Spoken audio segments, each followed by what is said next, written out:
te xam naa ne comme ñu ngeeg colonel Wardini moom mi nga xam ne gën nañ cee xam lu bari xam naa dinañ ci gën a yokk ay leeral parce que man li ma ci intéressé rek mooy fait brut bi ma gis ay ñoo xam ne dañ doon sàmm suñu kaaraange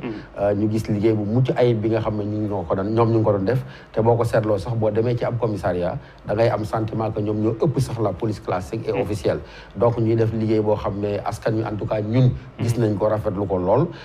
léegi nag bu ma jékkee-jékki gis ñuy jàmmaarloo ak ñoom seen naataango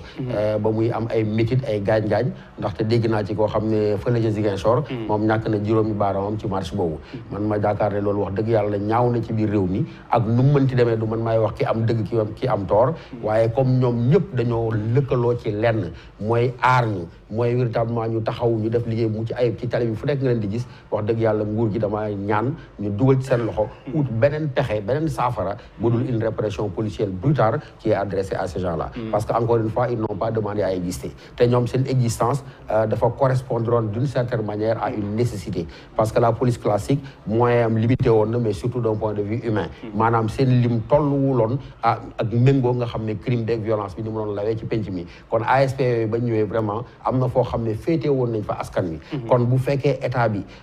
dañoo am ay mébét yoo xam nañ ko teg nañ ko ci taabal bi dama yaakaar ne ñi nga xam ne ñooy jiite li leen war daal mooy ñu jéem a xool nuñ leen di intégré wala boog ñu xool daal nuñ koy saafara ci anam yoo xam ne moo méngoo ak taxawaay bi nga xam ne moom lañ taxaw anam boo xam ne moo méngoo ak li nga xam ne moom lañ def ci penc mi parce que encore une fois kenn du ma nettali banlieue laa yeewoo maa nga dëkk Géejawaay waxi naan Nimzaat mais boo duggee ci tali bi boo ñëwee ci tali bi ñoom ngay gis boo duggee ci marché yi ñoom ngay gis manifestation bu amee ñoom ngay gis bref seen taxawaay boo xam ne dëgër na boo xam ne amal nañu njëriñ boo xam ne man dina ma tiis lool ma gis ñu am lu ñuy ñaxtu xaw ma seen contrat moo jeex defe naa ñu am ay problème pour ñu prolonger ko wala ñu réintégrer ko ñu dugal leen ci fonction wala ñu dugal leen ci fonction publique bi ak nu ko état bi mën a gérer na ko gérer neneen nu dul leen opposer une résistance boo xam une répression aussi sévère parce que encore une fois yaakaaruma ne cette répression là elle a un fondement parce que ñooñu gëmu mën a dinañ dem saccager gëmu mën a dinañ dem taal maanaam boo leen bàyyi woon ñoom rek ak tali bi encadré woon defoo leen dara yaakaar naa ne am nañ degré de conscience citoyenne boo xam ne duñu taal duñu laal duñu yàq kon nag ñooñu mënuma comprendre nga jàpp leen di leen boom di leen dóor ba di leen gaañ ba war a wax dëgg yàlla di leen lor yi nga xam ne moom lañ leen lor loolu daal mu nekk loo xam ne tiis na ma lool parce que encore une fois dañoo bokk ci ñun bokk suñu paysage fu ñu teew ñoom la ñuy gis kon nag ñuy ñaan mu am beneen muccin bu dul bii nga xam ne moom laa gis ci tey surtout waaw xam nga dañ ne proximité donc proximité yaakaar naa ne mooy ki nga xam ne moo gën a jege population bi par conséquent dafa waroon nekk loo xam ne ñoom xëy na dañuy mottali liggéeyu ni ñu leen di woowee alkaati yi ba nga xam ne li am solo ba am solo mooy yàgg nañ fi ñoom tam dañuy ñaxtu bare na maanaam payoor bi tuuti na ak non renouvellement de contrat bi ak précarité maanaam nekkuñ fii nekkuñ feneen xam nga tam loolu dafa metti nga nekk maanaam am ay responsabilité te saa su nekk yaa ngi xalaat kañ lañu mën a ndax dinañ ma renouveler sama contrat wala déet wala la nga doon fayeku yaa 5 ans moom ngay fayeku ba léegi loolu defe naa nekk na lu metti donc bañ leen di jël prof wax na ko nécessité la woon loo xam dañ population bi moo ko soxla woon pour mën a ñëw en renfort ñi nga xam ne ñoom ñooy policiers yi donc yaakaar naa ne ñoom ci seen wàllu bopp waruñu woon a am ay xiiroo ak ay ŋaayoo yoo xam ne daal ñaaw na lool kon nañ xalaataat ñoom nag la ñuy def ba jéem leen a recruter defe naa ne loolu dina am solo bu ñu leen recruter tamit nañ leen defal formation xool ñi nga xam ne mën nañ réellement dugg ci fonction publique ak ñeneen ñi nga xam ne itamit mënuñu ko mais en tout cas lu ñuy ñaaw. très bien alors dama bëgg balaa may jox kàddu gi colonel ñu jox professeur parce que colonel comme yow liggéey nga fa ak notamment surtout ki nga xam ni su ma jublu moom moo ko théorisé woon ba njëkk ko jiite muy docteur Khaly Niang moom également di criminologue donc di nga si gën a am ay leeral professeur est-ce que suivre nga actualité boobu la mooy si sa gis-gis. bon su ma gis-gis mun naa jàpp ni mooy gis-gisu li ñëpp wax ndax mbir mi comme niñ koy waxee ñoo ko gisandoo. bu ko defee duñ ko mën a rafetlu. waaye nag dafay am mbir yoo xamante ni bu amee te xamoo ëkk mbir ma. loo ci wax rek wax sa xalaat lay doon. bu ko defee kon nañ ko teg ci waxu ku ne wax ci sa xalaat. foofu sociologue bi dootul wax xam nga kii wax ki xamante ni mbir am na mu gisandoo kook ñëpp. bu ko defee li ko xelam jox ci loolu mu wax ko ñoom nag boo gisee sax mën naa cee wax comme man am moom moo ma gën a autorisé pour wax ci xëy na daf maa xàmmeer waaye bi mu tuddee foofu rek laa xam ni xam na ma puisque seen bëri na ay conférence yu ma fa def ci jamonoy Pape Xaali puisque Pape Xaali sama xarit la suma mag la suma xarit la mais ànd nañ ci réew yu bëri ci wàllu criminologie d'ailleurs demoon nañ bay bëgg a établir ay relations entre boobu j'étais le coordonnateur du collège des écoles locales de l'université Cheikh Anta Diop de Dakar daaw laa jeexal sumay deuxième mandat 6 ans après mais demoon nañ ba bëgg a créer ay liens et je continue en tant que directeur exécutif de Confucius j'ai fait une proposition wax naa ko le nouveau directeur Biram ba démb rek ñoo ngi wax di ko xamal ni bu ñu mënoon fexe ba ñooñu ñu jàppale leen ci suñu kémta laay kattan dañ ko def donc kon ñun ci wàllu jàppale googu ñu yàgg nañ koo xalaat ngir dañoo jàppoon ni am nañu njariñ ci réew mi ñëpp xam nañu seen njariñ te moo ne liñ leen di jox liñ leen di dàmpaaye daanaka boo ko dee seet wax dëgg yàlla la yàlla xam doy na bu ko defee kon dañ leen di jàppe ni ñooñu sax liñ leen mën a tudde mooy ñu xam ni service rendu à la communauté la ñu gën a def du volontariat la à la base mën nañ ko koo sax tudde ndax mënuñu liñ leen doon jox di leen ko dàmpe mënuñu koo tudde solde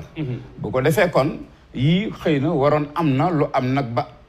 am na ba pare xanaa kay dañuy seet nu ñuy fexee ba lu ni mel dootul am ndax nag lu mu metti ñooñu ñuy tuddee ASP yi jariñ nañu réew mi ba léegi sax jariñ nañu te nekk nañu nécessité donc lii mbir mi daal mooy lan mooy ñu fexe ba wut ay solution te loolu état moo mën a wut solution xëy na nag solution yi ñun duñ ko xam puisque ça nous dépasse xam nga dafay am mbir yoo xamante ni li état man ñun suñu xol la ñuy demee léegi-léegi foog ni état mën na lépp waaye léegi-léegi xëy na la ca des la mu man ak la mu manul moo ko xam te li ñu gëm mooy yaakaar nañ ni xanaa ñooñu war comme seen njariñ ñëpp xam nañ ko te mënatuñ fee ñàkk xanaa ñu fexe ba nuñ leen dugalee ci jox leen liggéey boo xamante ni danañ ci mën a liggéey puisque lu mu metti mi ngi doon metti ñu koy dund ak ñoom te lu mu néew noonu lañ fay for la muy néew mi ngi leen doon ñoo ngi ci doon dimbali ay nit mbaa boog di ci dimbali ci seen bopp la muy néew bu ko defee xañ leen ko it defe naa nu du pexe mi daal mooy xëy na état bi te loolu dañ ci woo état bi yëpp ma yaakaar naa ni réew mi yëpp nag danañu ànd ci loolu mooy ñu dimbali leen ndax li gën a metti mooy nit ki am loo xamante ni xëy na sax wóor na la ni lim ko jariñ bëriwul waaye mu nangu ko ngir xamul fu mu jëm nga xëy benn bis ni bëgg a nanguwaat loolu boo ko defee mën na jur yoo xamante ni du ko jar puisque xam nga ay nit ñoo xam ni dem nga ba jox leen ñu am arme xam ni ñuy utiliser arme nga jàngal leen xeex puisque xam naa ASP ni ñuy fonctionner xam naa politique yi fa defoon yëpp foofu dara umpuma fa bu ko defee kon ñooñu aussi danger la sax ci nga bëgg a xëy benn bis rek dem leen seen yoon loolu bu ñu ko defee dana doon loo xamante ni ñëpp danañu bokk réccu te ñu koy njëkk a réccu mooy ñi xamante ni ñoo leen créé woon ñoo fexe bañu am puisque li wax ji metti du ñoo xëy benn bis rek ni jox leen ñu liggéey dañoo yaakaaroon ni dañ soxla bi nekkoon na fi xëy na police bi doyul ñu ñëw di leen mottali te yaakaar naa ni mottali googu tasuñu ci yaakaaru société bi mais tasuñu ci aussi yaakaar ñu àndal di ko liggéey tasuñu ci aussi yaakaaru état bi yaakaar naa ni am na solo professeur sa coup de colère bi tombé waral ay gaaf dafa yee moo ko ñu am ñaari protagonistes yoo xamante ne nii dund nañ ko xam nañ si dara je pense que colonel dinañu mën a indil ay clarification si yenn aspects yi parce que dégg naa sax waxu insubordination par rapport ak seen génn bi nga xamante ni génn nañ ko ci mbedd mi loo ñu mën a leeral si détails yooyu yëpp. bon li ma si mën a wax si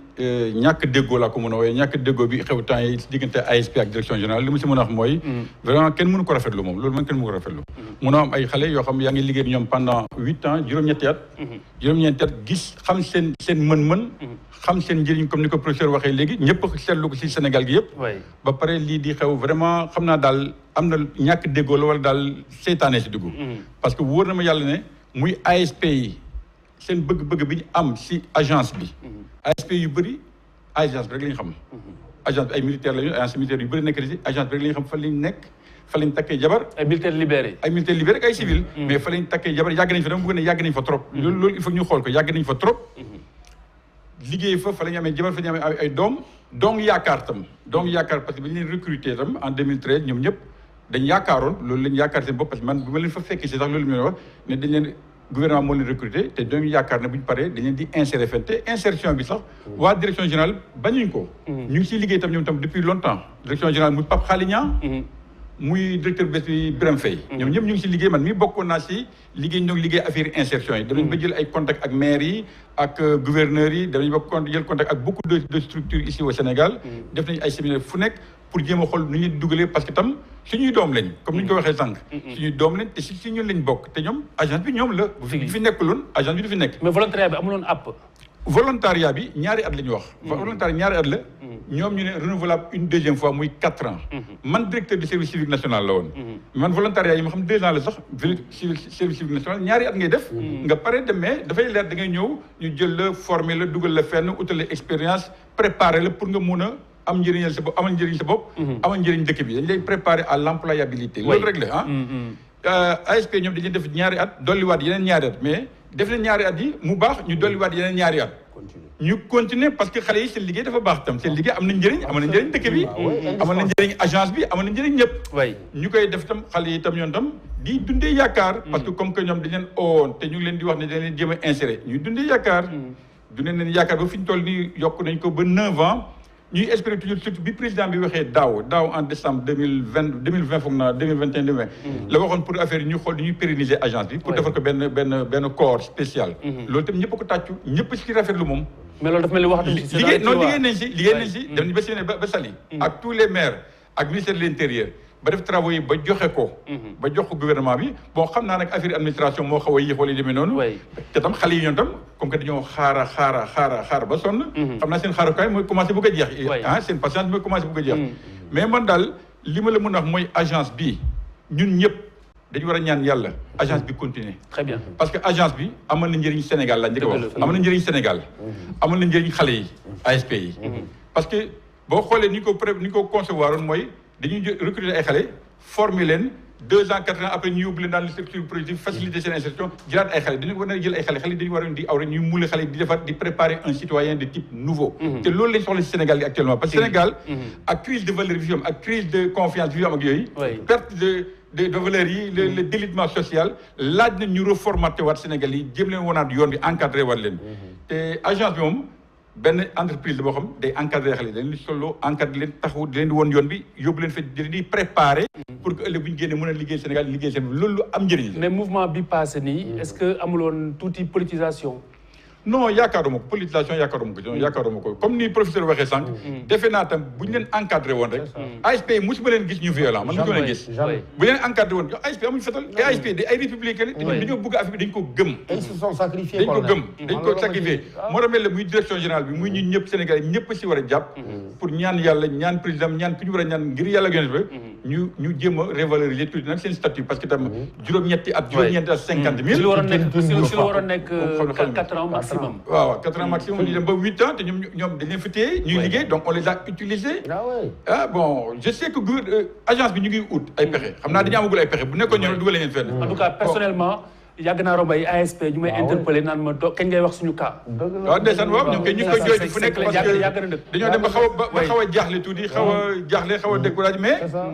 mais le projet comme dañu ne fii ak juin présente-nous les nouveaux statuts. bon yàlla na yàlla def fii ak juin. ñu tur ndox si affaire yoo pare jéem a def benn médiation rafetlu jubale leen ñoom ñëpp te juin yàlla na affaire bi aboutir ndax ñu ngi leen jox lu baax mais surtout xam nga xaalis man li ma ci choqué rek colonel c'est la forme boo gisee ma institut répression bi c'est-à-dire que mën nañ comprendre que ñun ñi ñëpp ñi fi toog on n'est pas dans les arcanes de l'État xamuñ sur le plan budgétaire lan la État mën ak lan la mënul mais ñun ñëpp war nañ taxaw ñaawlu ŋàññi fu ba fu mën a yegg mais répression bi nga xam ne moom lañ teg ci sa kaw xaalis c'est des gens waaw mais xam nga c'est des gens man xëy na lañ leen proposé bu ñu ma ko proposé woon du ma ko nangu. c'est-à-dire que Khalifa professeur li muy wax nii ñu lay jox li si ñaaw mooy ASP yi. ñi leen doon réprimer ñan la. police ak gendarmerie. mais ñoom ñu ngi ci police ak gendarmerie si la ñu liggéey itam. seen morom ñoo leen ko def. seen morom ñoo leen ko def Khalifa. ba pare ñu nangu loo xam ne. yow xëy na doo ko nangu man du ma ko nangu. ñu lay jox salaire boo xam ne ñëpp xam nañ ko Khalifa. mu toll noo xam ne rus nañ ko tudd sax am sakaru 50 000. nga ne naa sacrifié wu pour servir mon pays. mais ñooñu vraiment waruñ leen fay di leen toroxal di leen doyaril ci ay mbedd loolu dafa ñaaw maintenant li ci des état bi volonté ak possibilité man dugguma ci loolu mais li ma teg sama bët vraiment ñaaw boo xam ne wax dëgg yàlla man mënu ma ko rafet parce que dañ leen humilier nga nekk ak alkaati di liggéey ak moom nekk ak gendarme di liggéey ak moom bu mettee sax ñoom ñooy ñëw nekk ci front ñooy nekk tali bi ñooy nekk fépp ñooy arbitrer tous les conflits mais Khalifa ban liggéeykat moo naan man fii ma taxaw nii en 2013 fii laay taxaw ba 2050 loolu tam ban code du travail moo ko prévoir ban droits humains moom moo ko prévoir ban accord international sur le plan de l'emploi est-ce que mouvement bi xam nga mouvement bi dañ ko xaw a def sous couvert ay activistes yu ànd ak ñoom ay Guy Marius Sagna ak yooyu est-ce que loolu du polluer combat bi tigi moo tax sax ma doon laaj est-ce que amul benn tête xam nga lu tax Khalifa polluer wul parce que ñu mel ni ñoom Guy Marius ak ñooñu dañu jàpp seen bopp comme ay sentinelle muy liggéey bu rafet man mi bu ma jógoon di ñaxtu ñu yaakaar ne dañ maa boddi dañuy ñëw naturellement accompagner la waaye yow mii le décideur politique yow mi créé ASP xam na muy fonctionner xam seen statut xam la ca nekk amul lenn loo xam ne dina la divertir par rapport ak li nga xam ne ñoom la ñuy laaj quel que soit maintenant ku taxaw seen wet budul ñoom Guy Marius suba di nga gis ay hommes politiques de l'opposition naturellement c'est leur travail ñëw def pour la récupération mais ça n'a rien à voir avec les revendications. Il faut dire la part des choses. Ça n'a rien à voir avec les revendications. On ne peut plus légitime de ces gens-là qui ont sacrifié leur vie au service de la nation. bëri na ci ay élèves yu ma jàngal ma génn gis leen ci tali bi fële Guédiawaye daaw la ñu am bac ñu def 1 an nga gis leen ASP maanaam dañoo sacrifié wu ñoo ne man fii dama fee taxaw pour liggéeyal sama réew ASP boo ko dindi woon tey ci tali bi kon na xam li ma la wax supprimer ko mais di nga créer benn musiba boo xam ne sur le plan social doo ko mën a gérer. C'est une bombe. mën naa la ci confirmer parce que ñoom bi en 2018 2019 ak Pape Khaly Niang def nañ benn tournée nationale après disons 5 ans d'existence 5 ans 6 ans on a fait une évaluation on a fait le tour du Sénégal on est allé dans toutes les régions on a rencontré les gouverneurs les préfets et tout le monde les polices les gendarmes et tout le monde a témoigné vraiment de façon vraiment exceptionnelle le travail de ces ASP. gisuma si kenn ko même l'abbé yi même sëriñ yi wax nañ si wax bu rafet donc cette évaluation sax defoon nañ ko ba joxe ko yónnee na ko ñu acquis de droit ñëpp xam nañ ni gars yi seen liggéey rafet na loolu moom kenn du ko weddi moom kenn du ko weddi ko mu bu sax jéem a xalaat leneen bon léegi nag ay dugal si ay Guy Marius Sagna ak affaire yooyu est-ce que c'est de Guy Marius comme ni professeur bi wax certainement dafa ñëw pour défendre intérêt gars yi même man du fond de mon cœur je suis pour ñu régler problème ASP yi te xam naa yow tam xam naa ñu fi toog ñëpp buñ sañoon ñu régler ko parce que tam 50 000 pendant 5 ans bon pendant 8 ans plus tôt bon ñoom loolu lañ signé peut-être mais je crois que kuñ tee 2 ans ba 4 ans ba mu jeex waroon na jéem a xool naka lay xaw a avancé tuuti mais 50 000 ba bon am na yeneen avantage am nañ ay couverture médicale am nañu un peu de transport am nañu un peu de plus mais je crois que kuy liggéey da ngay yaakaar xaw a avancé tuuti amuñu benn perspective bon on dit qu'on va les insérer il y a un nouveau statut si vous pouvez me le permettre par rapport aux perspectives moi je crois que des perspectives sont en train d'être tracées maintenant xëy na mbir bi ñëw na daanu ci kaw ñëpp kenn ñëpp la bett puisque li waral betta bi aussi mooy et c'est là où je rejoins ce que disait professeur Songué tu sais violence répression baaxul tu sais pourquoi le danger c'est que amul benn violence boo xamante ni du indiwaat beneen violence c'est-à-dire boo xasee ba dugg ci violence ça tourne en spirale nit ki bu fekkante ni dafa jaaxle ñëw ci yow ni nga ci génnee et mooy doon sa ndam mooy doon ndamam mooy xëy na nga organiser ko xam nga nit ñaari baat la am baat bi muy waxee ak loxoom boo ko teree mu wax rek mu daal di mu yëkkati xeer mbaa mu yëkkati loxoom waaw te ñun ay nit lañu et ce qui fonde notre humanité c'est notre capacité à nous exprimer c'est ça qui nous différencie des animaux yooyu nag dañ ciy bàyyi xel et ay formes de violence la et les gens pensent que bu ñu waxee violence rek dañuy defani mooy ku daal di dóor nit wala ça c'est peut-être la violence la moins grave c'est la violence physique mais les formes de violence les plus dangereuses les plus persécutantes mais ce sont les formes de violence symbolique maanaam nga bëgg a wax ñun la doo wax nga am lu lay metti ñu ni la da nga ko muñ force dafay xaw a diis parce que mooy li ma doon wax sànq dañ leen bëgg a appliquer la rigueur militaire moo tax ñu doon wax waxu insubordination donc ñoom dem nañu ba affaire bi ba cin li tuuru voilà Khalifa loolu yëpp daal li ma la wax la erreur d'appréciation parce que yow bu fekkee da ngaa jàpp condition ya taxoon nga créer leen nga gis rentabilité bi ñu la amal mais boo tegoo loolu sur la balance quand bien même peut-être dans la forme je ne suis pas juriste. Oui. Dans la forme xëy na mën nga ko tuddee insubordination parce qu'ils avaient demandé à l'autorité qui n'aurait pas autorisé quand bien même ils auraient marché dugguma ci yooyu mais dafa am foo xam ne. doo fi nekk def dans le juridisme ou dans la morale de surface. c'est-à-dire que ñii yaa leen recruter parce que da nga la soxla woon. ñu distingué wu par leur citoyenneté, par leur sens du devoir, par leur discipline, par leur rigueur, par leur sens du sacrifice. ñooñu ak nu mënti demee yow loolee ngay sàmm parce que dafa am lu ñu ji réew mi. di xaar réew mi delloo leen ko en retour. tout le reste ay subterfuge la. ay insubordination ay nangam encore une fois damay insté Khalifa. amul kenn koy recruter jox ko 50 000 pendant 5 ans 6 ans 7 ans 8 ans 9 ans mu nekk ci banlieue zone de violence di affronter des criminels di affronter des caïds di sacrifier pour la sécurité de la population ngay wut ay excuses de droit excuses de forme de nangam Khalifa na leer si noppi ñëpp xale yi seen liggéey ñëpp rafetlu nañ ko seen liggéey ñëpp ñooy liggéey alkaati si mbedd yi ñoo nekk si préfecture yi ay chauffeur ay dactylo secrétariat ay gardien ñoo même dans les mairies ñooy ànd ak ay di def collecte de taxi yaag yëpp xale yi mel ne ay préfet wax nañ ma ay préfet mais wax nañ bii bu agence bi tëjee ñu tëj ñun tam parce que xale yi ils ont bouché tellement de trous mais man li ma jaaxal mooy ñooñu ngi leen di employé muy mairie muy structure yaag yooyu mais ñooñu lu tax ñoom duñu leen recruter ñoom tam waaw non loolu il faut que l'État définisse le cadre. Voilà. Il faut que nous convoquer. Si on examine les possibilités, on va trouver des solutions pour les intégrer sans que on ait au niveau de la fonction publique qui est déjà ce qu'elle est. Le professeur semble dire que c'est en route. Non, le problème n'est pas que ce soit en route. Le problème c'est qu'il a parlé de violence symbolique. Ces gens se sentent humiliés. Mademoiselle Ndong ou madame, je me dis que moi qui presse, mais dans les sentir neki, mais xolam mo jeex parce qu'elle se dit mais tous ces sacrifices, tous ces ans, le retour c'est quoi? On me massacre, on m'ampute, on exerce la violence sur moi. Violence symbolique boobu, mais elle est très forte. am na problème lu feeñ taxul ma bu ci jàppul si ñëpp jàppul Sénégalais yi bu ci jàppul dana xaw a métti si ñëpp foog naa parce que am na lu xew temps yi te dégg naa ko am na ay radiation déjà ay radiation on ne gère pas comme ça léegi autorité ñoom ñoo xam dañu mais gi ñu radiation yooyu comme ni ñuy wax la violence appelle la violence il faut ñu jëm si tur ndox ñu ñëpp jéem a xool naka lañ koy régler parce que dégg naa am na ay radiation te ñooñu radié xam naa day gën a tàngalaat c'est avéré am nañu jot seen lettre ça c'est avéré te nga baal ma xale xam nga li ma jaaxle ci radiation je me dis mais Sénégal Notre-Dame mos naa ko fi wax on ne retient rien des leçons de l'histoire colonel xam na ne tous les problèmes de la police fan la jógee